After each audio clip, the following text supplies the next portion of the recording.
S'il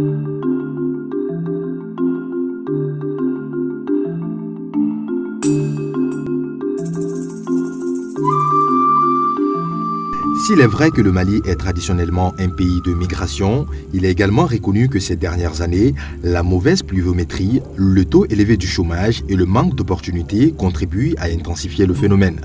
Selon l'Association malienne des expulsés, au moins 5 à 600 Maliens tentent chaque année le pari mortel de la traversée de la Méditerranée dans des conditions abominables, espérant rejoindre clandestinement l'Europe, très souvent à bord de bateaux surchargés et de mauvaise qualité. Cependant, la majorité des migrants qui arrivent à s'insérer à l'étranger contribuent fortement au développement économique du pays, en atteste leur investissement s'élevant à 430 milliards dans l'économie malienne. Soucieux de protéger nos compatriotes du danger de l'immigration irrégulière et aussi les investissements de la diaspora, le ministre des Maliens de l'extérieur a entrepris du 1er au 14 octobre 2015 une vaste tournée européenne dans 4 pays, à savoir l'Espagne, la France, la Belgique et la Hollande. Cette mission européenne avait 2 ou 3 objectifs principaux. Le premier est évidemment prendre contact avec les Maliens de la diaspora, les Maliens qui résident dans ces différents pays, pour échanger avec eux, pour nous enquérir de leurs conditions de séjour et envisager avec eux des perspectives. Le second objectif, évidemment, c'est aussi de rencontrer les autorités de ces pays d'accueil, pour échanger également avec ces autorités sur les conditions de séjour de nos compatriotes, leur appréciation, pour échanger sur la question de la migration qui touche aujourd'hui l'Europe dans toutes ses dimensions. Et le troisième objectif, c'est d'arriver à une prise de conscience collective de part et d'autre, à la fois des autorités des pays d'accueil que nous rencontrons et de nos compatriotes, pour les amener à nous attaquer ensemble aux causes profondes de la migration. Est reconnue comme l'une des destinations les plus convoitées par les migrants maliens, l'Espagne, précisément sa capitale Madrid, consacra la première étape de la tournée du ministre des Maliens de l'extérieur. À son arrivée, le ministre des Maliens de l'extérieur et sa délégation furent accueillis par les représentants de l'ambassade du Mali en Espagne, à leur tête le premier conseiller M. Alioune Sène. À la suite de cela, la délégation a rencontré le secrétaire d'État espagnol chargé de la coopération internationale M. Jesús Manuel Gracia Aldaz et le directeur général des relations internationales du ministère de la Sécurité espagnol M. Carlos Ávila. Avec les autorités espagnoles, il a été question de raffermissement des bons rapports entre les deux pays. Nous avons été reçus à ces 2 niveaux, avec lesquels nous avons échangé surtout de la question migratoire. L'Espagne est un pays de destination des Maliens. Ils sont nombreux en Espagne. Et ils ont toujours été accueillis très bien en Espagne par les autorités. Nous n'avons pas souvenance de quelques difficultés quelconques de nos compatriotes dans ce pays-là. Comme le dirait le président de la République Ibrahim Boubacar Keïta, la coopération entre le Mali et l'Espagne a un visage humain. C'est là en raison du comportement exemplaire, voire altruiste que l'Espagne a eu à l'égard du Mali au moment de la crise. Au-delà, il a été aussi question de la nouvelle vision des autorités maliennes face à la migration et à la préparation par l'Espagne d'un fonds de migration et développement. Les Espagnols ont été d'une très grande attention pour notre pays, surtout au moment de la crise au Mali. L'Espagne avait pris unilatéralement la décision de n'expulser aucun Malien. Et je pense que ceci, d'ailleurs, a permis à beaucoup d'autres Africains de se faire passer pour des Maliens afin d'échapper donc à des expulsions. Donc nous avons salué cet esprit, en tout cas cet engagement et ce soutien moral en tout cas des autorités espagnoles à nos côtés. Nous avons aussi expliqué aux autorités espagnoles que notre pays dispose désormais d'un cadre, la politique nationale de migration. Ce document, effectivement, fait l'analyse de la question migratoire. Mais ce document n'est pas qu'un document d'analyse, ce document est assorti de plans d'action. De plans d'action aujourd'hui qui entrevoient, entre autres, de lutter farouchement contre la migration irrégulière, mais de faire en sorte que nous puissions retenir les jeunes candidats à la migration, nous puissions les retenir sur place en créant des projets, en les formant dans différentes filières professionnelles, en donnant une chance à ces jeunes de pouvoir rester chez eux, de travailler et de gagner leur vie. Après l'Espagne, une autre grande destination pour les migrants maliens, la France. Dans ce pays à forte communauté malienne, le ministre des Maliens de l'extérieur et sa délégation ont parcouru 3 villes, Paris, Charogne, Vitry-sur-Seine et Drancy, sans pour autant ne rencontrer aucune autorité française. Toute chose qui s'explique aisément avec la multitude de programmes que le Mali et la France ont en partage. Cette étape aura été essentiellement consacrée à la communauté malienne, la 3e communauté étrangère africaine en France. Une forte présence qui justifie le désir des compatriotes de créer la Maison du Mali à Paris et le souhait d'une multiplication de consulats. Au cours de cette étape, il aura été fortement question d'investissement, comme l'illustre le discours de félicitations et d'encouragement du ministre des Maliens de l'extérieur dans ce domaine et la présence du directeur général de la Banque internationale pour le Mali, notamment à Charogne et à Drancy. Entre le Mali et la France, évidemment, il y a beaucoup de conventions qui existent et qui régularisent un peu cette situation-là. Donc nous sommes partis déjà forts de cette expérience-là pour essayer avec les autres pays de voir dans quelle mesure nous allons travailler à raffermir, à renforcer notre cadre de collaboration. Donc ce n'est pas parce que nous n'avons pas rencontré les autorités françaises sur place que les Maliens n'ont pas de problème, si ils ont des problèmes. Mais je pense qu'à tous les niveaux, nous intervenons en même temps et aux côtés des autorités françaises chaque fois que les problèmes sont posés pour essayer d'y apporter la solution. Après la France, cap sur la Belgique. Une étape marquée par la rencontre avec les autorités, notamment le secrétaire d'État belge à l'asile, à la migration et à la simplification administrative, M. Theo Franken, et son conseiller, M. Bruno Franks. Avec les autorités bruxelloises, il a été une fois de plus question de la politique nationale de la migration du Mali, dont une copie a été remise au secrétaire d'État belge. Sauf que la particularité de la Belgique n'est pas de financer notre document de politique nationale, sinon la Belgique intervient à travers l'Union européenne. Et les autorités belges nous promettent de nous soutenir à ce niveau-là, dans le cadre donc de la mise en œuvre de notre politique nationale de migration. Alors, les mêmes questions ont été posées, notamment la question de la migration irrégulière. La Belgique, aujourd'hui, je crois qu'elle est confrontée aussi à une arrivée massive de migrants, même si les chiffres, les destinations sont connues. Habituellement, c'est soit Londres, soit l'Allemagne. Mais il y en a quelques-uns qui restent en Belgique, parmi lesquels il y a aussi des Maliens qui sont venus grossir le rang de ceux qui sont là. Alors, l'une des difficultés évoquées par la partie belge, c'est comment les aider au rapatriement des illégaux, donc des gens qui séjournent sans autre forme. Alors, sur cette question, la difficulté majeure réside en ce que ceux qui sont arrêtés n'ont pas de pièces d'identité sur eux. Donc, ne sont pas susceptibles d'être tous des Maliens. Donc, mais nous sommes fermes sur une chose, toutes les fois que nous avons été sollicités pour identifier nos compatriotes, nous l'avons fait volontiers. Et je pense que c'est des questions de dignité humaine et de respect aussi de la souveraineté de chaque pays.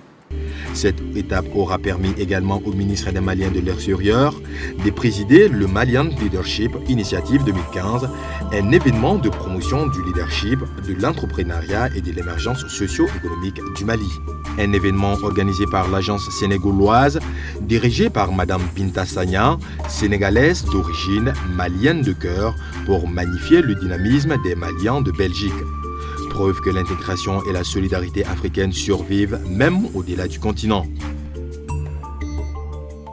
Après Bruxelles, le ministre des Maliens de l'extérieur et sa délégation, parmi laquelle figure cette fois M. Mamounou Touré, ministre conseiller à l'ambassade de Bruxelles qui couvre aussi la Hollande, ont posé leurs valises à Amsterdam. Dans la capitale hollandaise, vivent environ 150 Maliens qui reçoivent pour la première fois une haute autorité du Mali. Étape pleine d'émotions, c'est des compatriotes bien intégrés que le ministre des Maliens de l'extérieur a eu le plaisir de rencontrer. La préoccupation majeure, en dehors de ce que la communauté malienne connaisse à tous les niveaux, c'est aussi la question de double nationalité.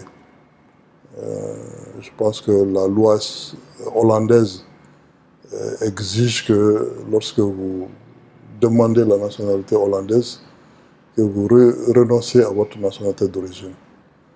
Ce que font très souvent les demandeurs de nationalité. Et une fois qu'ils ont la nationalité, ils sont encore confrontés au problème de voyage parce qu'ils estiment qu'ils sont des Maliens à l'origine, naturalisés hollandais. Et quand ils veulent revenir au Mali, on les soumet au régime de visa, ce qui est tout à fait normal parce qu'ils ont perdu l'identité. Et ça, c'est un peu ce qui les dérange. Et ils nous invitent plutôt, à ce niveau-là, à faire en sorte que le Mali puisse conclure des accords qui permettront la reconnaissance de la double nationalité entre la Hollande et le Mali. Ce problème a été également évoqué en Espagne. En Espagne également, nos compatriotes sont confrontés exactement à la même situation. En se naturalisant espagnol, ils perdent la nationalité malienne et ils souhaitent à ce moment-là que notre pays entreprenne des démarches pour permettre la signature de conventions qui leur conférera donc la possibilité de garder la double nationalité. Durant son parcours, le ministre des Maliens de l'extérieur a rencontré les Maliens de ces différents pays. Au cœur des échanges, les problèmes auxquels sont confrontés nos compatriotes. Des préoccupations qui sont relativement communes en dépit de quelques-unes spécifiques selon les pays d'accueil.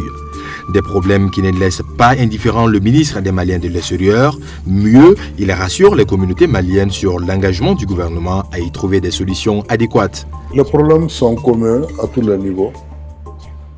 D'abord, c'est des problèmes de passeport, des retards de 2 mois, 3 mois pour l'obtention d'un passeport, les problèmes de distance qui séparent les communautés de consulats généraux, donc le problème de retour de plus en plus souhaité, mais donc les questions de leur réinsertion une fois de retour. Et beaucoup sont porteurs de projets, mais ne rencontrent pas de structure de financement. Ce que nous avons essayé de résoudre en leur donnant les informations les plus récentes, notamment pour le financement de projets. Nous avons déjà nous-mêmes conclu un accord avec la BIM qui désormais est notre partenaire, en tout cas pour les aider à financer tous leurs projets. Donc ces informations, nous leur avons données. Il y a des questions relatives un peu au coût des transferts d'argent. Donc j'estime que le transfert est très coûteux. Ils n'ont pas d'autre formule pour transférer l'argent sur le pays. Et là aussi, dans le cadre de l'accord qui existe entre nous et la BIM, cet argent, le transfert s'effectue désormais de la façon en tout cas qui leur donne aujourd'hui la possibilité de transférer entre 0 et 1000 euros pour 1,5 euros. Donc vraiment le coût est très amoindri. Durant son parcours, le ministre des Maliens de l'extérieur a rencontré les Maliens de ces différents pays. Au cœur des échanges, les problèmes auxquels sont confrontés nos compatriotes. Des préoccupations qui sont relativement communes en dépit de quelques-unes spécifiques selon les pays d'accueil. Des problèmes qui ne laissent pas indifférent le ministre des Maliens de l'extérieur. Mieux, il rassure les communautés maliennes sur l'engagement du gouvernement à y trouver des solutions adéquates. C'est un appel presque que nous avons lancé à ce niveau-là. Sachant que le monde a beaucoup changé, les conditions de séjour ont beaucoup changé, ont beaucoup évolué ces années durant. Et la seule certitude aujourd'hui que l'on peut avoir, c'est que nous investissions chez nous. Et nous avons demandé aux Maliens de l'extérieur vraiment de réfléchir et de venir investir au pays. Pour ce qui concerne le gouvernement, il prendra toutes les dispositions, toutes les mesures utiles pour que ces investissements-là soient des réalités en leur apportant de l'aide, de l'assistance et même l'abandon de certaines taxes en leur faveur pour leur permettre. Donc toutes les conditions sont créées aujourd'hui pour encourager les Maliens de l'extérieur à venir. Et effectivement, nous connaissons certains d'entre eux qui dans l'immobilier, qui dans d'autres secteurs, dans le BTP, qui sont en train de se manifester et qui veulent venir investir. C'est d'ailleurs ça l'objectif dans la durée que nous visons avec les Maliens de l'extérieur. Partout où il est passé, le ministre des Maliens de l'extérieur, après avoir évoqué les raisons et les missions dévolues à son département, a toujours dénoncé la migration irrégulière tout en sensibilisant les Maliens de la diaspora à privilégier la migration légale. Le ministre des Maliens de l'extérieur a insisté sur la préférence du gouvernement de renverser la tendance pour accroître l'investissement dans les projets qui, non seulement facilitera le retour volontaire des migrants, mais aussi permettra de réduire les départs à la migration. On assiste de plus en plus à un flux énorme de migrants vers l'Europe. Témoignent effectivement tous ces bateaux qui coulent dans la mer tous les jours. C'est devenu un phénomène presque quotidien. Nous avons nous-mêmes pu constater, par exemple en Italie, où par le passé, il y avait pas assez de Maliens. Aujourd'hui, il y a plus de 10 000 Maliens qui se trouvent dans les différents centres de détention en Italie. Donc, c'est vous dire que rien n'a diminué en termes de flux aujourd'hui de migration vers l'Europe. Ce qu'on peut dire, peut-être, c'est une prise de conscience collective, globale, une responsabilité partagée aujourd'hui de tous les dirigeants de ces pays, de l'Europe comme de l'Afrique, à faire face à la question de la migration, à trouver une solution au drame qui se déroule tous les jours dans les eaux de la Méditerranée. Oui, ça c'est peut-être ce qu'il faudrait retenir à ce niveau-là. La prise de conscience, comme je l'ai dit, est collective et chaque État, chaque dirigeant a compris aussi la nécessité qu'il faut lutter farouchement contre les réseaux de passeurs pour faire en sorte que la migration irrégulière soit complètement bannie. Et faciliter l'obtention de visas légaux pour permettre aux gens d'aller. Et je crois que les pays occidentaux se sont engagés à donner beaucoup plus de visas désormais aux étudiants et à toutes les catégories pour que au moins cet autre aspect de la migration irrégulière puisse reculer. Donc on peut retenir effectivement de ce sommet une volonté farouche de part et d'autre de lutter contre la migration irrégulière, mais aussi de lutter contre les causes profondes pour faire en sorte qu'on puisse tous booster le développement dans les pays de départ.